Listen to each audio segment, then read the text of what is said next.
I want to take a moment to discuss the recent news reports of classified documents that were illegally provided from United States government computers.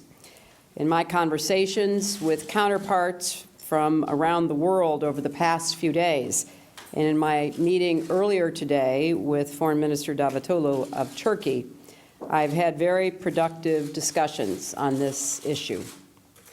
The United States strongly condemns the illegal disclosure of classified information. It puts people's lives in danger, threatens our national security, and undermines our efforts to work with other countries to solve shared problems. This administration is advancing a robust foreign policy that is focused on advancing America's national interests and leading the world in solving the most complex challenges of our time, from fixing the global economy, to thwarting international terrorism, to stopping the spread of catastrophic weapons, to advancing human rights and universal values. In every country and in every region of the world, we are working with partners to pursue these aims. So let's be clear. This disclosure is not just an attack on America's foreign policy interests.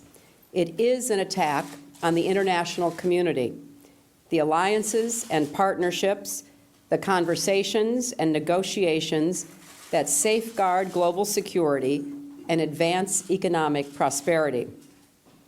I am confident that the partnerships that the Obama administration has worked so hard to build will withstand this challenge. The President and I have made these partnerships a priority, and we are proud of the progress that they have helped achieve, and they will remain at the center of our efforts. I will not comment on or confirm what are alleged to be stolen State Department cables, but I can say that the United States deeply regrets the disclosure of any information that was intended to be confidential, including private discussions between counterparts or our diplomats' personal assessments and observations. I want to make clear that our official foreign policy is not set through these messages, but here in Washington. Our policy is a matter of public record, as reflected in our statements and our actions around the world. I would also add that to the American people and to our friends and partners, I want you to know that we are taking aggressive steps to hold responsible those who stole this information. I have directed that specific actions be taken at the State Department, in addition to new security safeguards at the Department of Defense and elsewhere to protect State Department information so that this kind of breach cannot and does not ever happen again. Relations between governments aren't the only concern created by the publication of this material.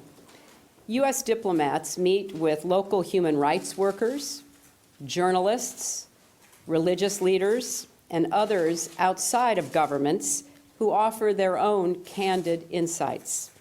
These conversations also depend on trust and confidence.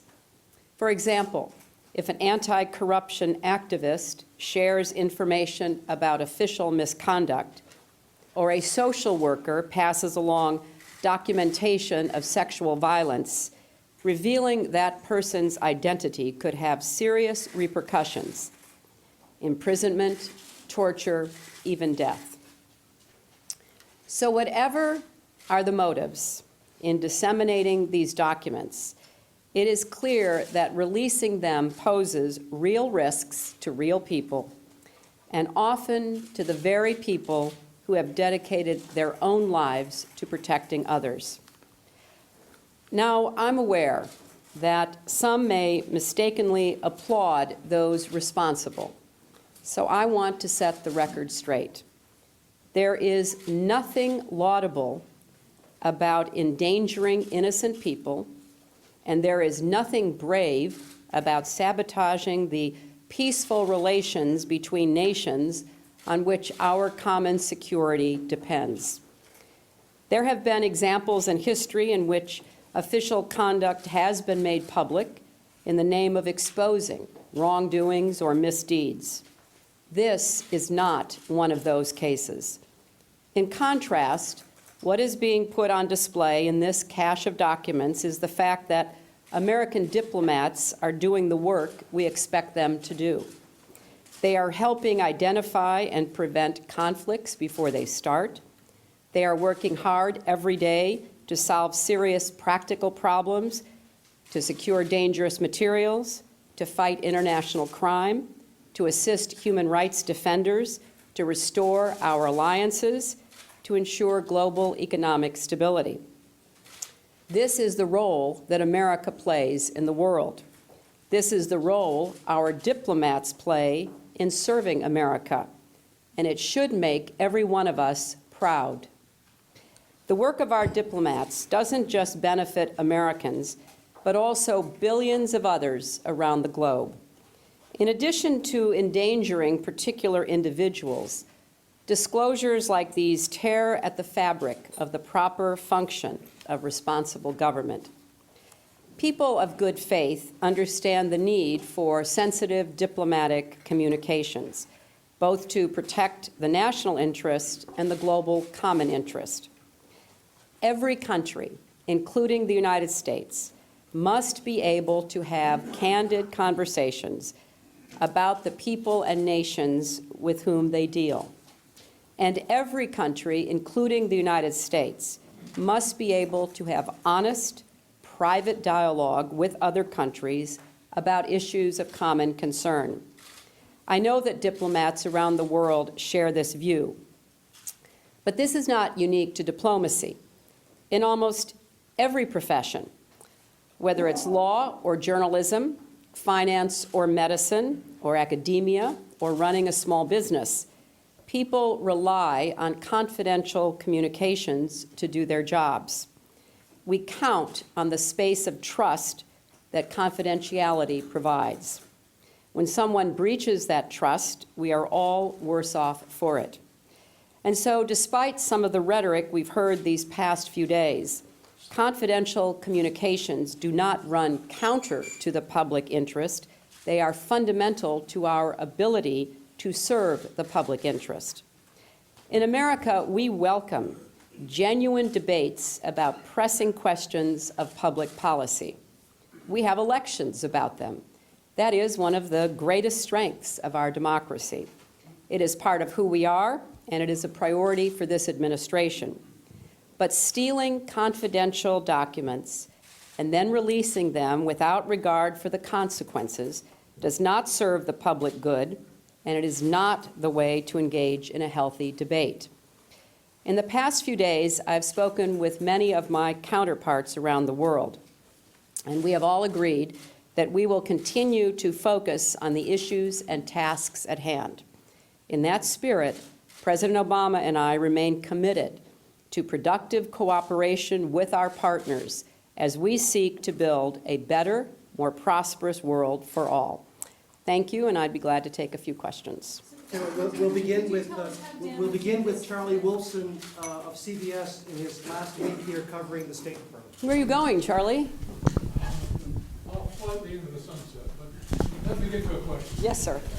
Madam Secretary, are you embarrassed by these leaks personally, professionally, and what harm have the leaks done to the U.S. so far that you can determine from talking to your colleagues? Well, Charlie, as I said in my statement, and based on the many conversations that I've had with my counterparts, I am confident that the partnerships and relationships that we have built in this administration will withstand this challenge.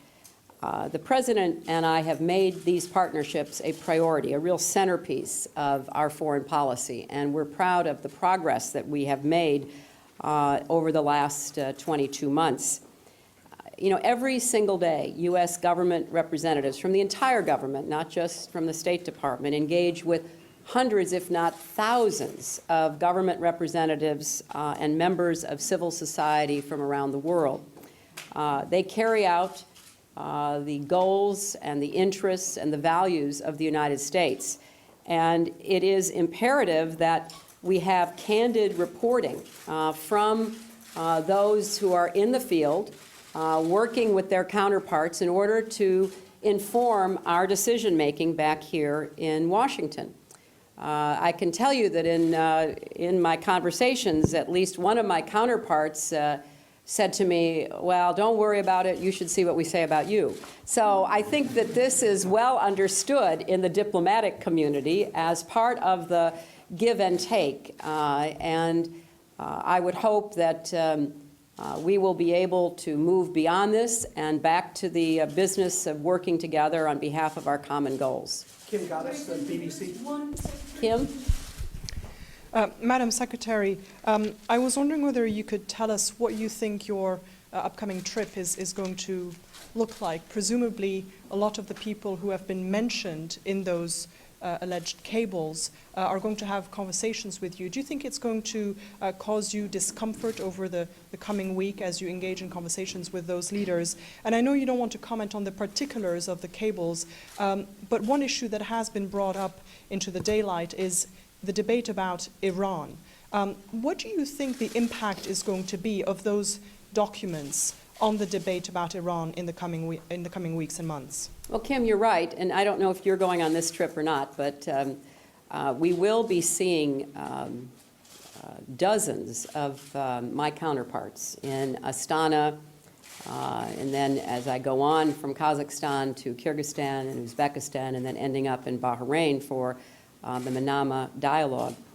And I will continue the conversations that I've started with some in person and over the phone over the last days, and I will seek out others because I want personally to impress upon them the importance that I place on the kind of open, productive discussions that we have had to date, and my intention to continue working closely with them.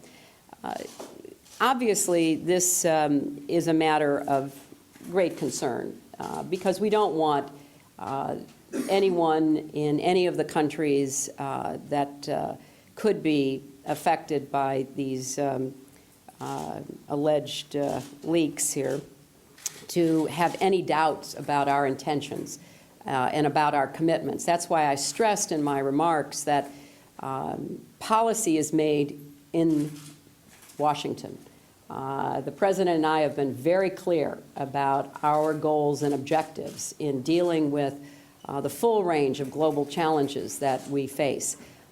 And we will continue to be so, and we will continue to look for every opportunity to work with our friends and partners and allies around the world, and to deal in a very clear-eyed way with those with whom we have differences, which of course brings me to Iran.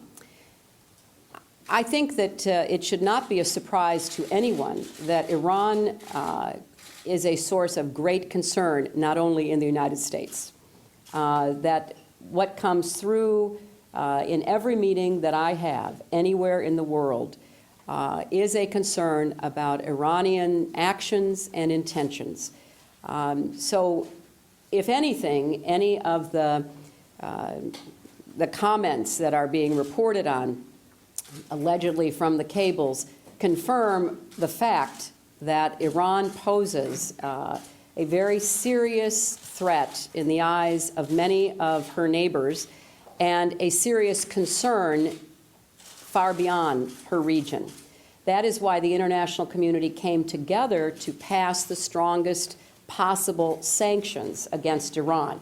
It did not happen because the United States went out and said, please do this for us. It happened because countries, once they evaluated the evidence concerning Iran's actions and intentions, reached the same conclusion that the United States reached, that we must do whatever we can to muster the international community to take action to prevent Iran from becoming a nuclear weapons state.